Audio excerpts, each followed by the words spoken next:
senior advocate of comedy, or Saco. Thank you so much for joining us this morning. Thank you so much. Such a great honor to be here today, this morning, after a long time.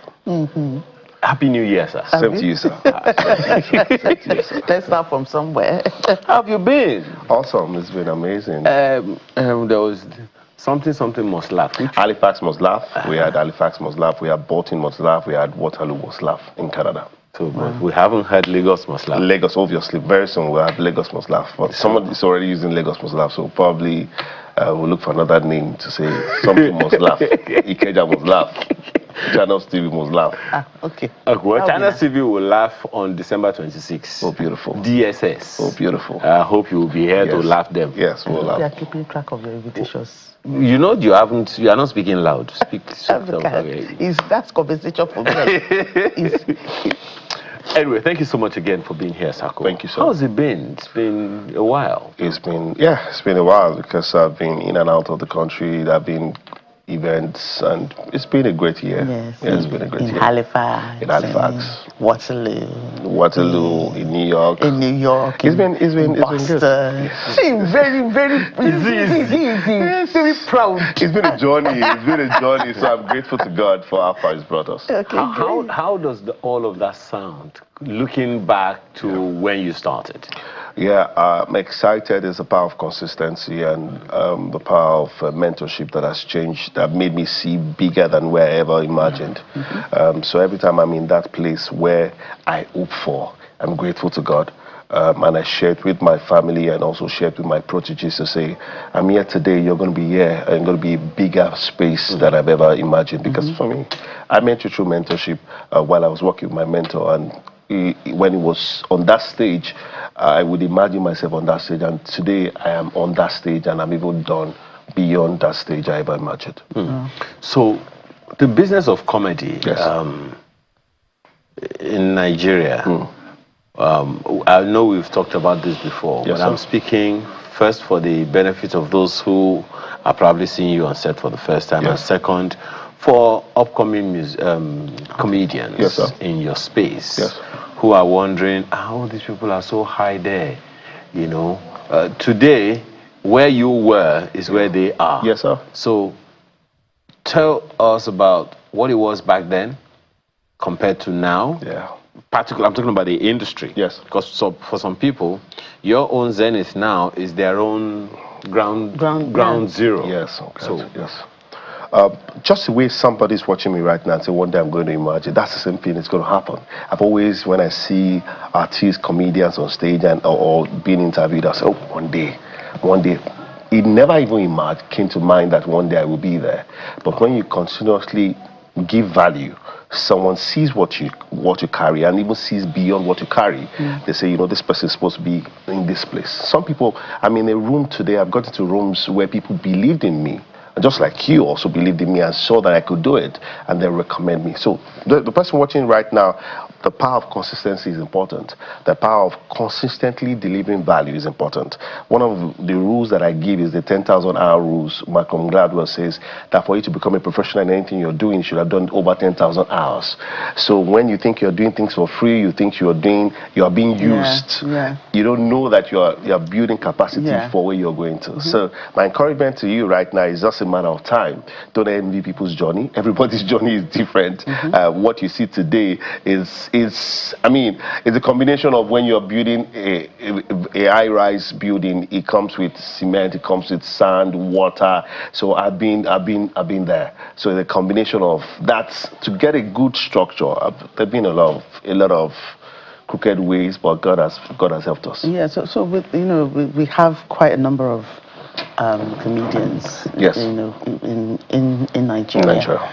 And when you were starting out, and even as where you are now, do you ever think that, wow, like the space is so choked up, like how am I going to pull through to the next point and to the next stage, especially when you were starting out? Would you have any kind of fear that am I going to actually succeed enough in this? Yeah, I had fears. I had fears, but I was overwhelmed with comedy. I was overwhelmed with, I just want to get into this space. So I get crashed to a lot of events. Right. So I'm not even being invited. I see a church event opening and I go meet them. I said, I'm a comedian. I like to perform for 5 minutes. Sometimes they say no, sometimes they say yes. And then just 5 minutes, I get into the space, and the next time they're having a concert, they're inviting me to host the event. Oh, wow. So I did a lot of gate crashing event, and then I will see event and I'll say, I'm going to go meet the organizers. Sometimes, I mean, I got a lot of no's, but the fact that I kept on showing up, and then I used my church where I serve in the choir as a platform. Right. You know, for me, I was a member of choir, and then when it's time during rehearsals, I'm that guy that always disturb. You know, I'm always that hyperactive. I'm always trying to get punchline from every mistakes our choir coordinator. Sometimes I used to be a member of the mass choir in Redeem, so I remember particularly Ajayi telling me to stand up during the mass choir rehearsals. You know, at the Butimeta, and then I was that guy. You know, so when it's time for them to introduce a song, they say, Rason, they go and introduce a song. So I would just do a little, you know, just make the church happy a little, and then at those times when I was doing it, you know, it kept on, you know, and then people just, in the midst of the several rejection, you know, that yes, I believe it to host my wedding. The first wedding I hosted was 21 years ago. You know, I was in school then, and somebody believed a choir and usher said I was going to be the one to host his wedding, and he paid me 5,000. He sent me, you know, days of sending recharge card. I sent me 3,000 recharge card, and then I came to Lagos. I was at his wedding, and then you know it continues. So sometimes you're being called for an event, and even it happens till date. You agree on a price, and before you know, the person says, "I'm sorry, we got somebody cheaper, also somebody better." He says it's not a problem.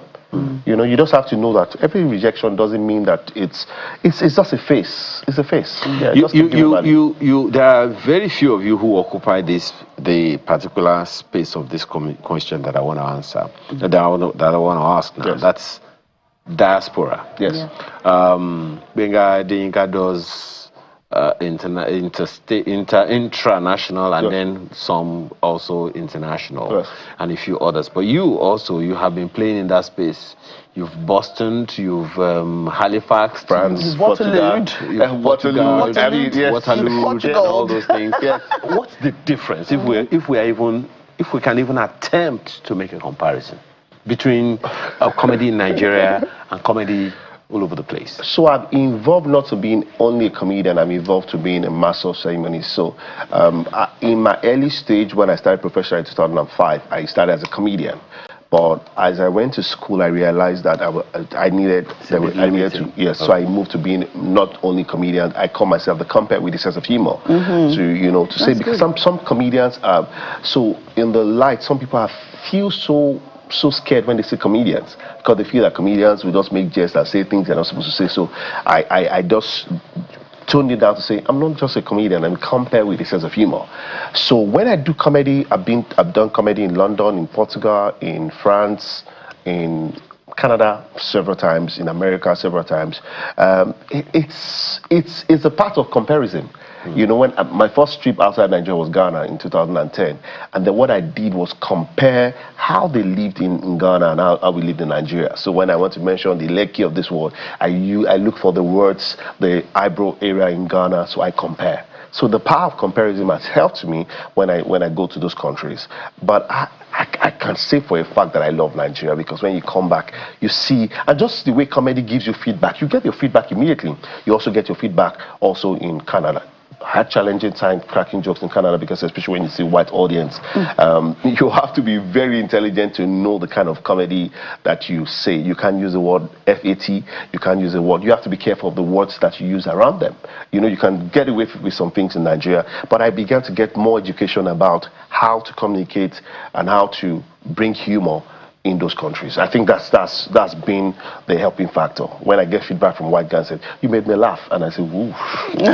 So I began to get feedback from what my senior colleagues used to enjoy. But I was just very intentional about how I wanted to penetrate into the international market, because I mean, which country was the most challenging for you? Because definitely the culture in Portugal is different from that in France. Yeah. Okay. So the one in Portugal was a Nigerian. A Nigerian took a lot of persons from Nigeria, to go host her 50th birthday. Okay. So I was the MC for the 3 days. That was it was a Nigerian show. But the one that was the one I had in Turkey, in a city called Bodrum. It was Ghanaian. It was 100% Ghanaian. The only Nigerian there was half Ghana and half Nigerian. So it was a lot of. But somebody that I hosted a birthday here recommended me for the event, and you can imagine in Nigeria here. And then I got there and I began to. A day before we went for the boat cruise, I was observing, and then the next day and piling up your and so what I did was I had cash, I had dollars, and I said, you know what? Before I begin to crack joke, I need to penetrate into these people. So I started a game. And as soon as the first person started the game, whoosh, and I gave the person $50, whoosh, he gave access, and it was a Christian event, and that's kind of event that I love. I mean, I do corporate, I do secular event, but you see, I started in Christian, I started gospel comedy, started hosting events in church. So as soon as I started that, and I mimic, so I have a way of mimicking Bishop Oyedepo. So I did a joke about my experience with my daughter, and then as soon as I did that, I saw that a lot of people love Bishop Oyedepo. I stood on that, on that. Let's have that for a bit. We don't do that. God spoke to me 5th of May 1989. Leave Kaduna, are we not here now? Our nation's not coming to. No foul demon from the pit of hell can come close. I don't. Okay, we have built 100,000 capacity without no stress. So I do that. I love that. It starts sounding. I mean, that's how they see. So when you get the feedback, I just emphasize more. So let me imagine interview Oyedepo for a little while. Don't do that. That's not part of the script. I understand that you are a spiritual father to Pastor Sam. How did that influence? How did your leadership influence him? Praise God. Hallelujah. Praise God. My son, Reverend Sam Adeyemi, is a child that I'm so proud of. When I met him in 1995, God spoke to me expressly like a man speaking to his man. And I've seen him evolve 30 years in the ministry, and he's doing well. We don't beg in this commission. He has never raised the seed for anything. We don't do that in that. We stand on a mandate that God is blessed. So I stop here. So I stop here. I hope, Pastor, you are watching. Have you ever, you've done it in front of him before? So guess what? Every time I'm close to him, so I was with, I hosted with my friend Damola. Pastor Emi Davis was 50%. I've never been able to do it in front of him. Every time I'm in front of him, I've seen him, I've introduced him at Pastor Tokwe Alabi's 50th birthday. I saw him one-on-one. I could not. I don't know why. I could not. I just freeze. I just introduce him casually. But when he leaves, I just start listening. I say, what is this? It's the spirit holding you and binding you. I've never been able to do it. Pastor Emi loves me when I do it, but I was not. The last time I saw him in March, I couldn't. He was laughing at the other jokes that Mana and I did, but I just couldn't. As soon as he left, I just entered the mood. I said, this man has something, but one day he would be a mistake. So what are we expecting? Because I know that you are in and out of the country, as you said. Yes. But I live in Nigeria, so I need to emphasize. I'm in and out of the country, but I live in Nigeria. I work more. No, you're a businessman. Yes, we know plenty of you. You are in and out of Nigeria. But I came into the country 2 days ago because of I'm working with my protege Damala. He's having his comedy concert next week Sunday, and it's been something that he shared with me years ago that he was going to do after he had the first one in 2024 at the Terra Culture, and this time he's having another comedy show live for the first time. For the second time, but this one is in a bigger space at the hotel. Interesting. Yes. When is this? On the 30th of August. 30th of August by 6 p.m. Okay. Nigerian time. Okay. That you and a few others like you, I think Damala also included. Yes. You guys decided that it's just going to be clean comedy all the time. Yes. Is that, does it make it more challenging for you, or it's because it's easier to go any other route? Clean is clean. You want to take water, it's clean water. It's clean. There's nothing you can't take away. You can say, your clothes is clean. So when other comedians, they That's their style. Everybody has their style. But what has worked for us in the past years that I've been able to anchor senior pastors is hosted, he does a lot of Bishop Oyedepo's event, senior pastors, because they are comfortable with the kind of comedy that he does. The likes of Pastor Paul Adefarasi will call him and say, I'm okay, corporate events, we'll call him. You know, so it's worked for us. That's Damola. That's Damola. Damola is worked for him severally. He was in London on Sunday, and by Monday was back because he had event back to back. So he's seen me do it. I've seen my mentors, the likes of Oli Malam, likes of Alibaba, do it, and we've thrived in it. We've made money. We've married by the grace of God. We have children from doing clean comedy, and family-friendly comedy is the kind of comedy that we do, and it's something that we're not disturbed at all about it, because clean is clean. You do no matter how much the comedian they say, oh, I like that guy. The truth is, when you want to call for corporate event, they say, I'm comfortable with that guy because he's not going to insult my boss, he's not going to insult any white audience. Yeah, they look out for in the midst of the thousands of comedians on stage. Which of your children is likely to be a comedian? My son, David. He has started? He started. He has a sense of humor. So I had an experience. So I drove from Canada to Maine in the U.S. I had a birthday that I was hosting. So we drove for about 7 hours, and he traveled with me, and he was so excited. You know, one of the things Uncle Kingsley spoke about the role of fathers, that when you're coming back home, and I didn't have such great experience with my dad. I grew up in a polygamous home. And then the experience that I had in polygamy got me so scared that even when I failed JAM, I couldn't write polygamy because I thought it was a polygamous institution. Anything poly, you know. Are you kidding me right now? Like, really? Anything poly. I can't play Monopoly till date. Why? Because of the experience of polygamy. I mean, and there is a multiple player. I'm the first game. one of 9 children. You know, so I didn't have that experience with my father. I only saw pictures of my father and I when we were young. So driving 7 hours with my son was one of these things. So the next week I was going to go to New York. I said, Daddy, I'm going to go with you. And he kept on saying, Daddy, so this is what you enjoy when you travel. They put you in the best hotel. They even spray you money because they sprayed him money. And he was dancing. And you know, the experience for me was out of this world. Sometimes I get emotional around my children. But you know, in the midst of it, the joy of my son saying he wants to become a comedian. You know, he's a footballer. He loves football, but he has a great sense of humor. He has my charisma.